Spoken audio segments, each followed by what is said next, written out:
All right. Okay, so I will not ask you what I've written because it is personal. I'd like to leave it as personal. Now let's move a little forward and let's see this. So your goals, whatever you have written there, so these two things maybe are required. Like for example, there may be few goals which you just by a sheer effort, if you just keep on pushing yourself, just by putting in effort, you think that today's the effort is this. If I just raise my effort, my speed of doing things, I will reach to this goal. Now there will be a few goals which just by doing whatever you are doing, just by increasing your speed, you will be able to reach your goals a little faster. Just requires a higher degree of effort. Okay? Then there are few goals which would require more than effort. Effort is required, but it requires more than effort. It requires creativity, it requires building relationships, it requires intelligence, it requires problem solving, it requires proactiveness, and all of these things which it requires. So your goal might be achieved by just putting higher effort, or may require more than just high effort. Now let me introduce to you a concept called candle problem. Candle problem was basically baby of this person called Carl Dunker.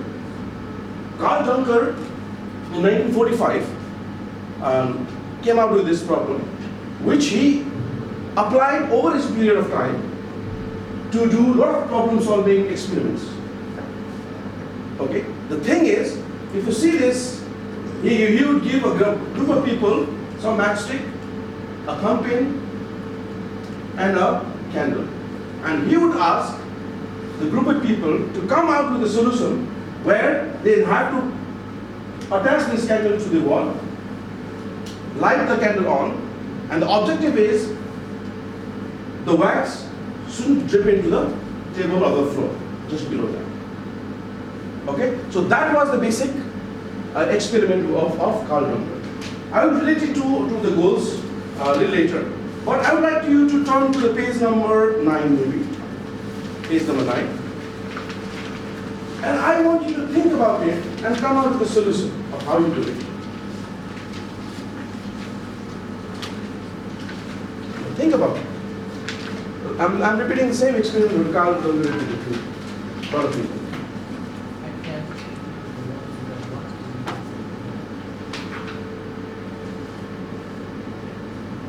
You come out with the solution, don't tell me the solution, don't tell anyone the solution, just come out with the solution. You can draw it, you can write the solution there, you can draw the solution there, whatever you want to do, but just come out with the solution.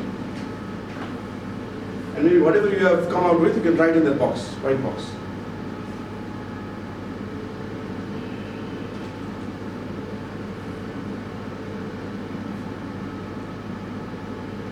आपको ये इसको ऐसे एक candle को यहाँ पर ऐसे attach करना है, राइट करके, so that the wax doesn't drop into the table or floor or whatever it is. And does the candle need to be lighted up? Yes, it needs to be lighted up. Attached. Okay, it needs to be lighted up, and I'm only talking this much now. And my lips are still. If I give an answer, you'll come up with the solution.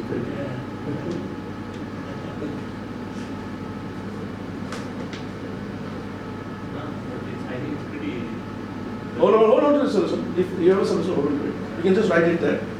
You can just hold on to your solution. What is in the box? Thumb pins. Thesis or thumb pins.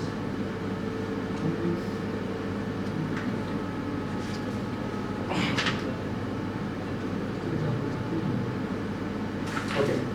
All right. Okay. So you have a solution. You didn't write it up. You are lazy writing. Okay, fair enough. Okay, what is the answer? Shall I show you the answer, or you want to give some answer? No, I think like you should not get drip into the table. Yeah. You can drip into any place.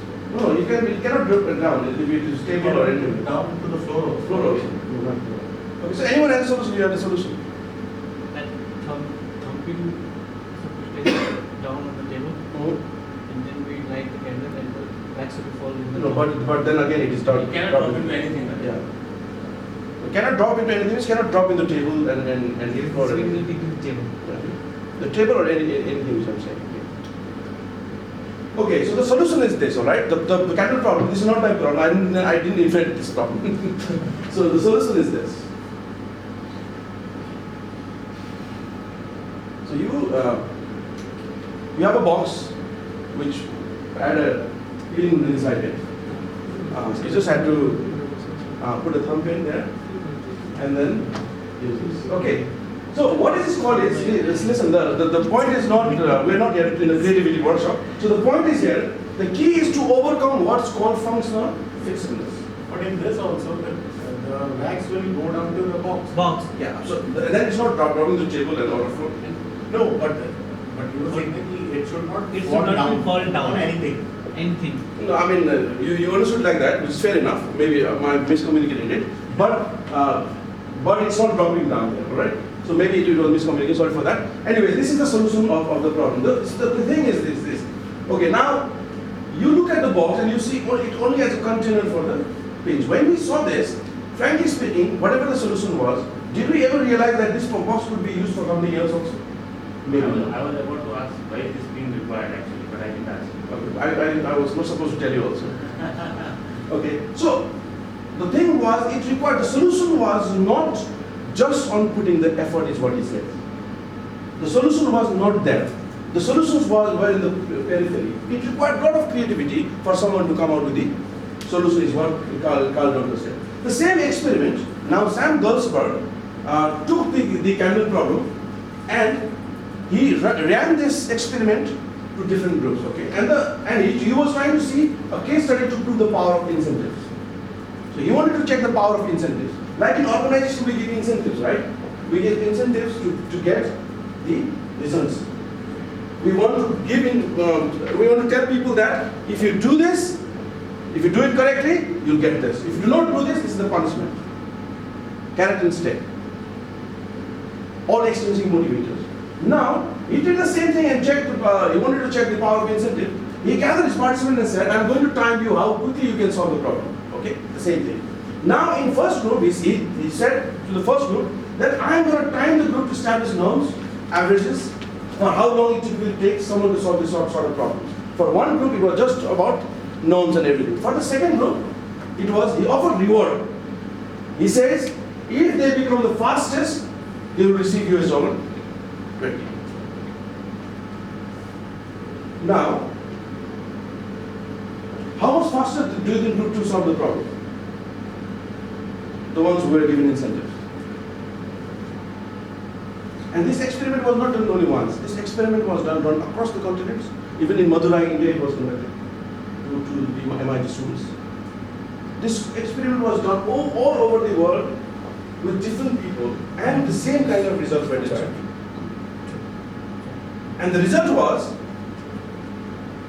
it took them 3.5 minutes longer. Those who were presented with the incentives, if you do this, you get this. Incentives which were presented, it took them longer, far longer than those who were not presented incentives. Now, doesn't it sound very funny to us? Doesn't sound like, what the hell? We have been always telling our son and daughter, if you read well, I'll give you this. If you pass the examination well, I'll do that. We have been telling our staff, if you do that properly, you'll get this incentives. But the science, the behavioral science, which has been experimented this over a period of time with different people, have come out that extrinsic motivation do not work in the problem solving creativity, where it requires creativity, where it requires building relationships, where it requires proactiveness. It creates pressure. It creates pressure. It creates narrowness. Why it is said is, now in the second experiment, Gulsberg's second experiment, he presented the same problem but in a little different way. See, now the pieces are not inside, the pins are not inside the box, and he presented this to the two groups and said, now, okay, one group I'll give you money, the other group I'll time you for norms and values. Here, in this experiment, the one group which was given a lot of money did fantastically well than those groups who were just established norms. What is it saying? What does it mean? It means like where only high effort is required. Only the goals which requires high effort, when the solutions is there, when it is there, you see, here it is, the solution is very clear. Once you look at it, you can actually make out what you need to do. The extrinsic motivators really worked.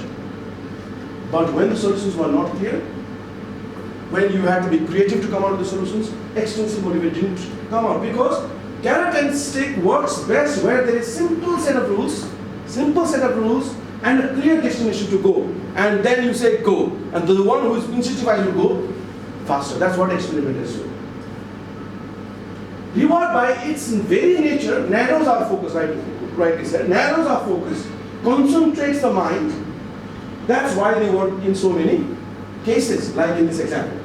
So for the tasks like the second experiment, a narrow focus where you just see the goal right there, zoom straight ahead of it, they work really well. For 21st century problems, for the goals which are written there, most probably, for our goals, for our children to do better, the extrinsic motivation will not work. It has to, people have to be intrinsically motivated. आपको बेटे का बेटा तू ऐसा कर, मैं आप तुमको ये खरीद कर दूंगा, ये मोटिवेशन अब नहीं चलेगा, क्योंकि अभी उसका एफर्ट ही नहीं, उसको अभी क्रिएटिविटी चाहिए. And the world is changing. It's not fixed. Today's challenge, like for example, if I now decide tomorrow to start jogging, tomorrow I'll jog. Day after tomorrow I'll jog. And the other day and third day, what will happen? It will start raining. So environment keeps on changing. So if I'm only extrinsically motivated, I will leave that, okay, I don't want that. Forget about it, we'll go in rain. I don't want to run that. So intrinsic motivation is the desire to do things because they matter, because they really matter, because we like it, they are interesting or part of something more important. So it's all about passion, what it is said.